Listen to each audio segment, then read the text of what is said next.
नमस्कार, बहुत स्वागत है आपका टीवी 27 न्यूज पर। मैं हूं आपके साथ योगेश पांडे। मोहन सरकार को 9 माह का समय पूरा हो गया है। मोहन सरकार के 9 माह के कार्यकाल पर सियासत भी गर्मा रही है। एक तरफ बीजेपी 9 माह में किए गए कार्यों का बखान कर रही है, तो वहीं दूसरी ओर मोहन सरकार के 9 महीने पूरे होने पर कांग्रेस ने हमला बोला है। बीजेपी प्रवक्ता हितेश वाजपेयी का कहना है कि डॉक्टर यादव के मुख्यमंत्रित्व में राज्य के विभिन्न क्षेत्रों में विकास की नई लहर आई है। शिक्षा, स्वास्थ्य और बुनियादी ढांचे के क्षेत्र में किए गए सुधारों ने राज्य को एक नई दिशा दी है।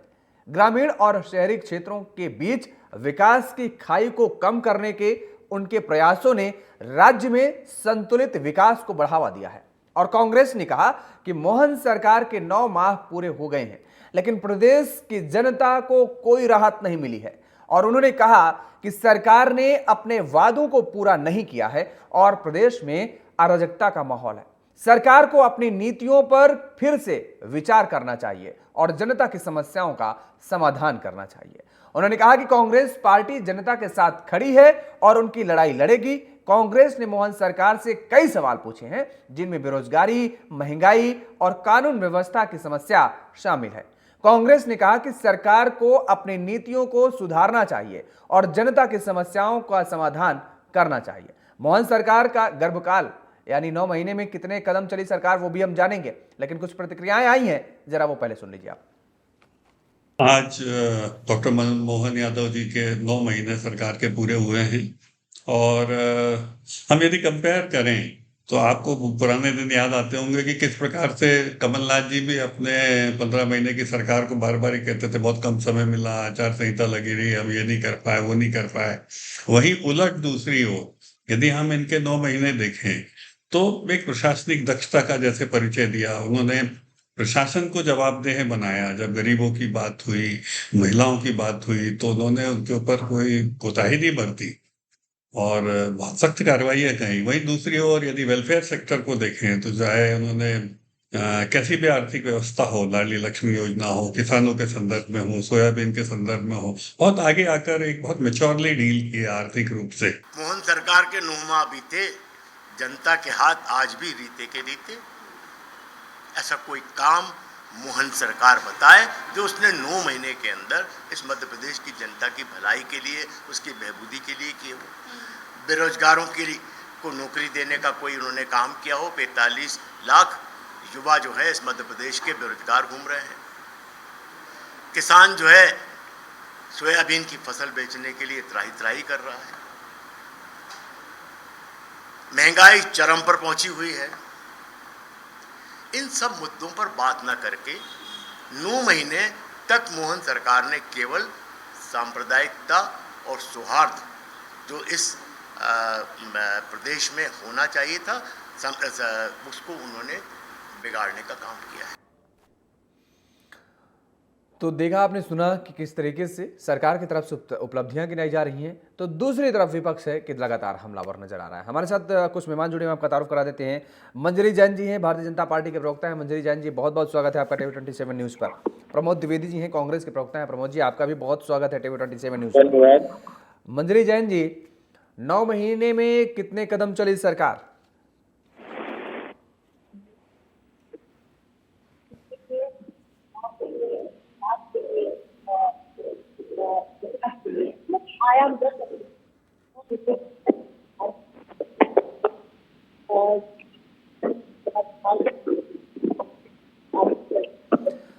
मंजरी जी, कुछ टेक्निकल इशू आ रहा है, मैं आपकी आवाज नहीं आ रही है, वो ठीक करवा रहा हूं। उसके पहले मैं प्रमोद द्विवेदी जी का रुख कर लेता हूं।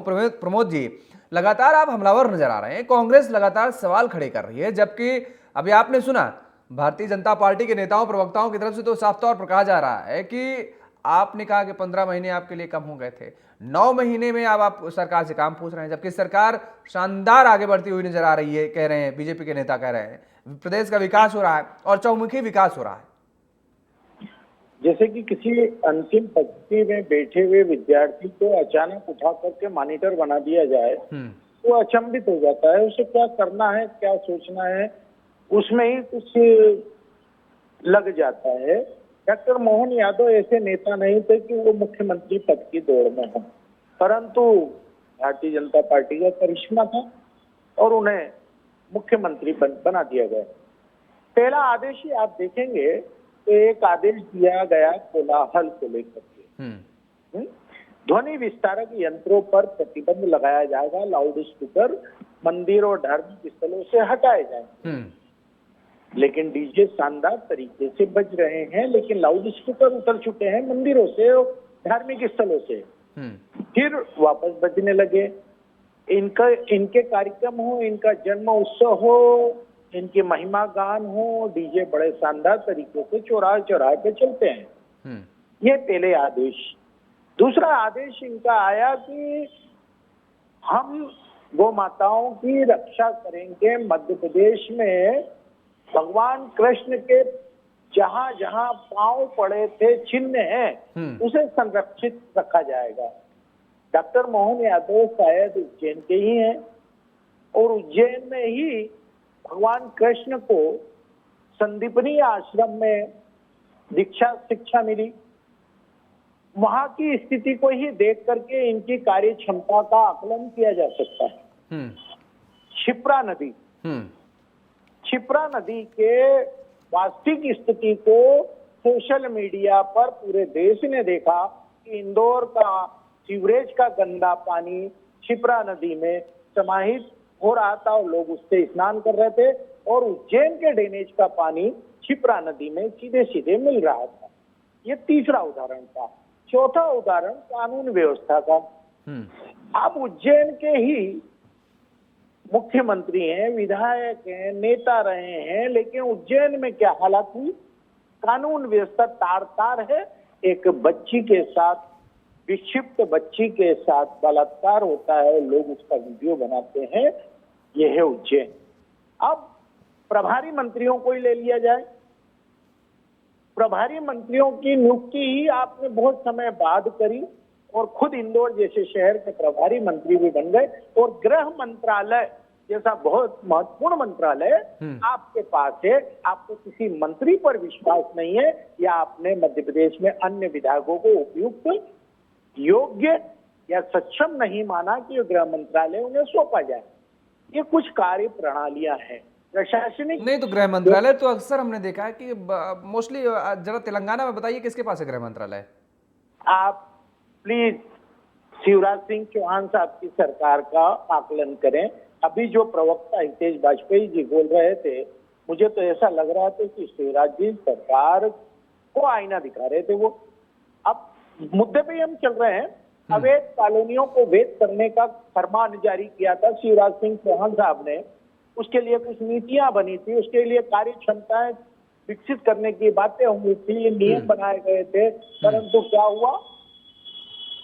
डॉक्टर मोहन यादव सरकार ने कह दिया कि कोई भी अवैध कॉलोनी वैध नहीं की जाएगी, बल्कि नई नीति बनाई जाएगी। परंतु उनके इस ऐलान के बाद ही इंदौर में तुलसी नगर वैध हो गई और उसका ढिंढोरा पीट दिया गया। तो कथनी और करने के अंतर को भी तो देखिए साहब। और आईना आपको आपका ही कार्य क्षेत्र बता रहा है। हम नहीं बोलने जा रहे। आपके ही नियम, आपके ही कायदे, आपका ही कानून। आपने कहा खर्चों में मितव्ययता बढ़ाई जाएगी, यानी मितव्ययता की जाएगी, परंतु जब देखा गया कि आपके जो 108 एम्बुलेंस चल रही है उसमें घोटाले। आपने कहा गौ माता हमारे लिए पूजनीय होगी। गौ माताएं सड़कों पर कितनी एक्सीडेंट में मर रही हैं, आपने उनको वहां से हटाने की व्यवस्था की क्या 9 महीने के अंदर? और ये काम मध्य प्रदेश राज्य सड़क परिवहन निगम कर सकता था। ठीक है, बड़ी खामियां गिना दी हैं। आप जवाब ले लेते हैं मंजरी जैन जी से। मंजरी जैन जी, आपने सुना कितनी कमियां सरकार की गिना दी हैं कांग्रेस के प्रवक्ता प्रमोद द्विवेदी जी ने। मुझे लगता है कि जवाब देना भी आपके लिए मुश्किल हो जाएगा। नहीं, क्यों देना मुश्किल हो जाएगा? क्योंकि कांग्रेस के पास तो कोई मुद्दा है नहीं। मुद्दा विहीन ये धरना प्रदर्शन करते हैं। इनके पास कुछ बचा नहीं है। अगर मुद्दे इनके पास होते या भारतीय जनता पार्टी की सरकार ने छोड़े होते, निश्चित तौर पर जनता को इनको आशीर्वाद मिलता। हमने पिछले विधानसभा चुनाव में देखा, हमने लोकसभा चुनाव में देखा कि जनता ने भारतीय जनता पार्टी के पक्ष में मतदान कर भारी बहुमतों से विजय बनाई। प्रचंड बहुमत से हमारी विधानसभा में सरकार बनी और इसके बाद लोकसभा में 29 की 29 सीटें जीते। तो इनके ये जितने भी ये दावे जो करते हैं और भ्रम फैलाने की जनता के बीच में कोशिश करते हैं, वो सब खोखले और खोखले नजर आते हैं। मैं ये समझती हूँ कि भारतीय जनता पार्टी की सरकार ने जिस तरह मध्य प्रदेश का विकास किया है, विकास की नई गाथा लिखी है। हम यदि इनके शासनकाल की बात कर ले तो बीमारू राज्य था, टूटी फूटी सड़कों वाला राज्य था, जहां गरीब की कोई सुनवाई नहीं थी और किसी विक्टिम की थाने में एफआईआर तक दर्ज नहीं होती थी। चारों तरफ जंगल राज था, लूट मार मची हुई। 15 महीने की सरकार में ये आए, झूठ बोलकर आए, किसानों से झूठ बोलकर आए कि हम 10 दिन में कर्जा माफ करना, नहीं तो हम मुख्यमंत्री बदल देंगे। उस हिसाब से इनके 45 मुख्यमंत्री बदल जाने चाहिए थे, इन्होंने बदले क्या? तो उल्टा इन्होंने 15 महीने की सरकार में 500 करोड़ का कृषि घोटाला किया, 777 करोड़ का जल संसाधन घोटाला किया, 20 करोड़ छात्रवृत्ति का घोटाला किया। तो आपने घोटाला करने में कोई कसर नहीं छोड़ी। दूसरा, आपने जो है 15 महीने की सरकार में बल्लभ भवन को ट्रांसफर और पोस्टिंग का अड्डा बना दिया था, वहां फैक्ट्री के लिए भी ट्रांसफर करने की। तो ये आपके शासनकाल में हुआ। आप बड़ी बड़ी डींगे हाथ से, सबसे ज्यादा तो शासन आपने किया मध्य प्रदेश में। आपने न किसान की चिंता की, न महिलाओं की चिंता की। आप अभी एक बात, जो घटना का आप उल्लेख कर रहे थे, उसके तो अपराधी पकड़ा भी गए, और जो वीडियो बना रहे थे वो भी अपराधी है। हम सब अपराधी हैं अगर हम वीडियो बनाते हैं इस तरीके की घटना का, और उसके ऊपर फिर हम यहाँ टीवी चैनल पर बैठकर डिबेट करते हैं। लेकिन बंगाल में कहीं एक घटना घटित हो जाती है, इनके कोई नेता क्यों नहीं होते, वो भी नहीं बोलते, लड़की अपना सकती है, वो भी कहीं नजर नहीं आती। लेकिन यदि मध्य प्रदेश में कोई घटना घटित हो जाए तो उसको पूरे नेशनलाइज कर देंगे, उसको राजनीतिक रोटियां सेकने बैठ जाएंगे। तो ये इनकी आदत में है। आज किसानों के लिए अगर ये बात करते हैं तो किसानों के लिए मध्य प्रदेश हो, चाहे देश की सरकार हो, या जहां भी भारतीय जनता पार्टी की सरकार जिन राज्यों में किसानों के लिए प्रतिबद्ध होकर काम कर रही है। आज किसानों की आय को जो दुगना करने की हम बात करते थे, दुगनी से तिगनी चौगुनी हो गई। अगर आप 2003 के और 2011-12 के फसल के रेट उठाकर देख ले और आज के फसल के रेट उठाकर देख लो, तो जमीन आसमान का फर्क नजर आता है। तिगने और चौगुने फसल के दाम बढ़ गए। दूसरी बात, हमारे जो 9 महीने की सरकार रही, उसमें आचार संहिता भी लगी, लोकसभा के चुनाव भी हुए, 186 करीब दिन जो है वो कार्य दिवस के रहे। इसमें जो है माननीय डॉक्टर मोहन यादव जी ने जिस तरीके से जिस दिन कार्यभार ग्रहण किया, उसी दिन से उन्होंने काम शुरू कर दिया था और कई महत्वपूर्ण आदेश पारित किए, जिसमें ध्वनि प्रदूषण को लेकर कई मंदिरों और मस्जिदों के ध्वनि विस्तारक यंत्र थे उनको हटवाया गया, और जहां भी इस तरीके के डीजे या ज्यादा जो ध्वनि प्रदूषण करने वाले यंत्र हैं उन पर पाबंदी लगाई गई, उनको एक निश्चित मात्रा में खोलने की पाबंदी दी गई। दूसरा, जो एक गेल इंडिया का जो प्रोजेक्ट आया सीहोर में, वो एक बड़ा काम हुआ।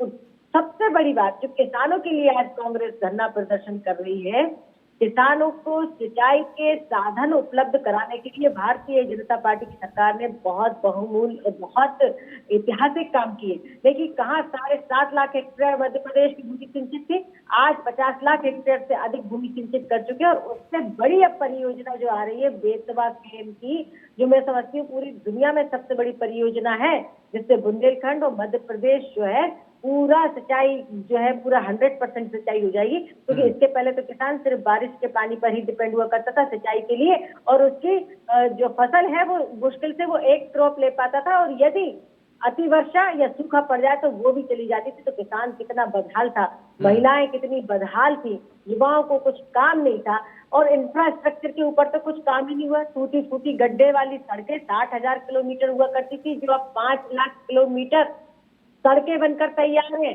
6 लेन 8 लेन जो है हाईवे के काम चल रहा है, कई बन के तैयार हो गए, कैनाल बन गई है। इतना सारा इंफ्रास्ट्रक्चर के ऊपर काम हुआ, लोगों को इसमें रोजगार मिला है।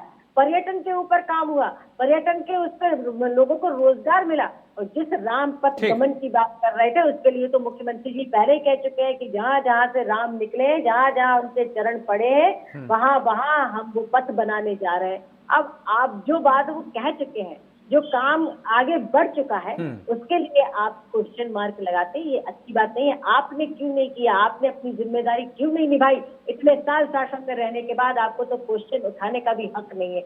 आपने तो जनता के साथ बोलने का हमें भी अवसर दो, जवाब देने का अवसर दीजिए।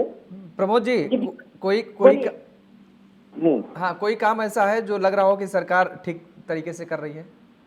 मैडम ने तो ऐसा गिना दिया जैसे हमसे, वास्तव में मध्य प्रदेश तो पूरे विश्व का, जैसे कि शिवराज सिंह चौहान कहते थे कि सुपर कॉरिडोर इंदौर का अमेरिका से बेहतर है, शायद मैडम की निगाह में मध्य प्रदेश पूरे विश्व में सर्वश्रेष्ठ हो गया।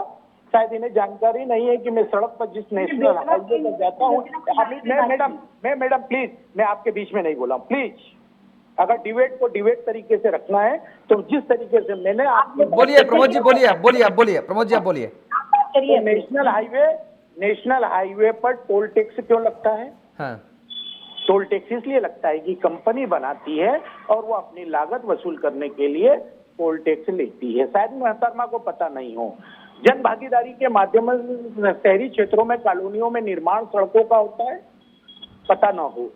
20 साल से 2003 से आप मध्य प्रदेश में हो और मध्य प्रदेश कर्जदार मध्य प्रदेश हो गया। कितने उद्योग धंधे आपने लेकर के आए? टीसीएस और इंफोसिस जो आया था उस पर 698 करोड़ की खैरात दी थी आपने। आज 50 एकड़ जमीन इंफोसिस के द्वारा वापस की गई क्योंकि वो उसका उपयोग नहीं कर पाया और 30% नौजवानों को रोजगार, स्थानीय नौजवानों को रोजगार नहीं दे पाया। महिलाओं पर अत्याचार की बात करें तो सुप्रीम कोर्ट ने भी बड़े बड़े सवालिया निशान खड़े कर दिए कि मध्य प्रदेश में सबसे ज्यादा महिलाएं और युवतियां लापता हुई हैं। 19 से 21 के बीच में 2 लाख। उसके बाद बंगाल का उदाहरण सामने आता है। बलात्कार के मामले में कितने मामले आए? मध्य प्रदेश के मुख्यमंत्री कहते हैं, पूर्व मुख्यमंत्री शिवराज सिंह चौहान ने कहा कि 44 लोगों को फांसी की सजा दे दी गई। शायद आंकड़े उनको पता नहीं है। अभी 2003 से अभी तक कितने लोगों को राष्ट्रपति ने फांसी दी? इस प्रकार के सब जवाब न दिखाए जाए। ये जरूर है कि आप कर्जे पर कर्जा, कर्जे पर कर्जा लिए जाए और रक्षाबंधन, राखी के पहले मना लिया जाए, अन्य धार्मिक आयोजन पहले मना लिए जाए, उसके बाद में नियत तारीख को फिर मनाने का ऐलान किया जाए, गुरु पूर्णिमा पहले मना ली जाए, बाद में स्कूलों को खुलवा करके फिर गुरु पूर्णिमा मनाई जाए और शिक्षक दिवस में भी यही किया जाए। हाँ, मैं मानता हूं कि बयानबाजी में डॉक्टर मोहन यादव और शिवराज सिंह चौहान की प्रतिस्पर्धा शायद चल रही हो। जो व्यक्ति अपने प्रभारी मंत्रियों की नियुक्ति 8 महीने में नहीं कर पाया, जो व्यक्ति ये तय नहीं कर पाया कि 26 जनवरी को किस जिले में कौन कौन झंडा फहराएगा, एक दिन पहले तय हुआ, जिसके यहाँ नौकरशाहों की लिस्ट आज जारी होती है, दूसरे दिन वह वापस परिवर्तित कर दी जाती है। कितने 9 महीने में कितने स्थानांतरण हुए? क्या शिवराज सिंह चौहान साहब और डॉक्टर मोहन यादव अलग अलग दल के व्यक्ति नहीं? तो आप कहना, प्रमोद जी, आप कहना क्या चाह रहे हैं कि डॉक्टर मोहन यादव सरकार नहीं चला रहे हैं, रिमोट कंट्रोल से चल रही है?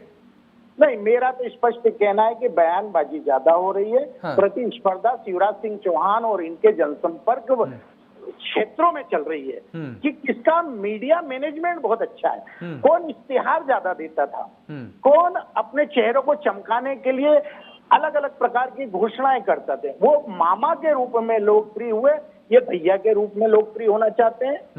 अब जैसे रामपथ की बात मेरी बहन ने कहा, रामपथ की बात तो कब से योजना बनी पड़ी है। 300 करोड़ की योजना कांग्रेस के समय में और 15 महीने की हमसे सवाल करते हो आप, तो 2003 से अभी तक का हो हिसाब दे दो। और जहां तक जनता की बात करते हो तो उसी जनता ने हमें भी 54 साल तक सरकार में रहने का अवसर दिया। हम में कुछ खामियां होंगी, हमारी बातों में कुछ दम नहीं होगा, हमारी नीति। और एक बात, हाँ, जिस तरीके से गोदनामा होता है, भारतीय जनता पार्टी ने कांग्रेसी नेताओं को लेकर के अपने दल का गोदनामा करवा लिया। चाहे ज्योतिरादित्य सिंधिया हो, सुरेश पचौरी हो या अन्य नेता हैं, हमारी तरफ से गए हुए 70% नेता भारतीय जनता पार्टी में ऊंचे पदों पर पदस्थ है। इसीलिए मंत्रियों को निगम और मंडल का अध्यक्ष नियुक्त करने का आदेश जारी हुआ, न कि भारतीय जनता पार्टी के कार्यकर्ताओं के लिए ये पद रखे गए। भारतीय जनता पार्टी का निष्ठावान कार्यकर्ता सीधे सीधे, चाहे अजय बिश्नोई हो, सत्यनारायण शर्मा हो, या सत्यनारायण सत्संग गुरु हो, या राधेश्याम शर्मा जी पूर्व सांसद हो, ये लोग आरोप लगाते हैं, हम आरोप नहीं लगा रहे हैं। वो कहते हैं कि निष्ठाओं पर दल बदलू हावी हो गए, लेकिन खुल करके नहीं बोलते हैं। मंजरी जी, 9 महीने के कार्यकाल का जो है वो पूरा लेखा जोखा कांग्रेस मांग रही है। देखिए, सबसे पहली बात तो प्रमोद जी बड़े समझदार और मुझे लगता है काफी सीनियर लीडर है, वो विषय अंतर्गत होकर बात कर रहे हैं। मैं सीधे जो जिस बात पर डिबेट है उस पर आना चाहती हूँ कि 9 महीने की सरकार में माननीय मोहन यादव जी ने क्या क्या काम किए, तो मैं ये बताना चाहती हूँ। तो वही तो कह रहे हैं, वो तकरार चल रही है शिवराज सिंह चौहान और मोहन यादव में आपसी में, कौन मामा कौन भैया। कांग्रेस नहीं है ये, कांग्रेस नहीं है। हाँ। यहाँ तकरार चलती है, जहाँ पीसीसी दफ्तर के कांच तोड़ दिए जाते हैं, जहाँ महिलाओं को अपमानित करके भगा दिया जाता है, ये पीसीसी नहीं है, ये भारतीय जनता पार्टी की सरकार है और भारतीय जनता पार्टी संगठन है जो लोकतांत्रिक तरीके से चलता है, जो गांधीवादी विचारधारा से चलता है, जो मूल्यों पर आधारित। आप तो कार्य योजना बताइए मैडम प्लीज। अब प्रमोद जी, आपने मुझे टोका था कि बीच में मत बोलिए, तो मुझे लगता है कि आपकी सलाह आप थोड़ा सा रखेंगे अपने पास तो अच्छा रहेगा, अपने ऊपर भी लागू करेंगे तो बिल्कुल।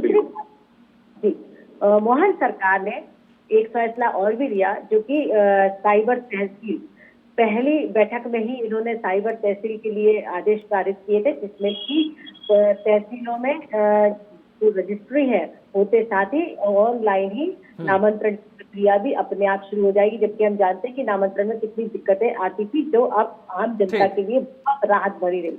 जीएसटी का संग्रह 27% करीब बढ़ गया, जिससे कि 2% ब्याज का बोझ भी कम हुआ मध्य प्रदेश के ऊपर। तीसरी एक जो महत्वपूर्ण योजना आई वो पीएम श्री वायु योजना, जिसके तहत मध्य प्रदेश के छोटे छोटे शहरों को भी कनेक्टिविटी मिली वायुयान के द्वारा। तीसरी जो एक और योजना जो महत्वपूर्ण आई वो आई फ्री एयर एम्बुलेंस, जो आयुष्मान कार्ड धारी है, जिनको 5 लाख रुपए तक का इलाज फ्री है, उनके फ्री। बड़ी योजनाएं आप गिना रही मंजरी जी, लेकिन वही सवाल है, वही ठीक है, समय कम पड़ जाएगा, आप इतनी योजनाएं गिना रही हैं। वही प्रमोद जी का कहना वही था ना कि अब लग रहा है जैसे शिवराज सिंह जी कह रहे थे कि सुबह उठा तो अमेरिका दिख रहा है, मध्य प्रदेश में तो कोई अब कमी रही ही नहीं गई, सारी चीजें कर गए। बहरहाल लेकिन जनता को क्या मिल रहा है ये जनता, हाँ बिल्कुल ठीक है, जनता का जनादेश ही तय करता है कि जनता को क्या मिल रहा है और सरकार उसके मुताबिक काम कर रही है, उसके हित में काम कर रही है कि नहीं। समय का अभाव, इसलिए दोनों मेहमानों से माफी चाहूंगा। और एक जवाब बस 10 सेकंड में प्रमोद जी। 2018 से 18 में चालू हुई थी साइबर तहसील योजना, 2018 में चालू हुई थी। चूंकि मैं एडवोकेट हूं इसलिए बेहतर तरीके से जानता हूं। चलिए, बहुत बहुत शुक्रिया मंजरी जी आपका भी और प्रमोद जी आपका भी समय देने के लिए। और तो लगातार अब जिस तरीके से 9 महीने हो गए हैं मध्य प्रदेश की मोहन सरकार को, उसको लेकर के कांग्रेस लगातार सवाल उठा रही है। मेरे साथ फिलहाल इतना ही। खबरों के लिए आप बने रहिए TV27 न्यूज के साथ। नमस्कार।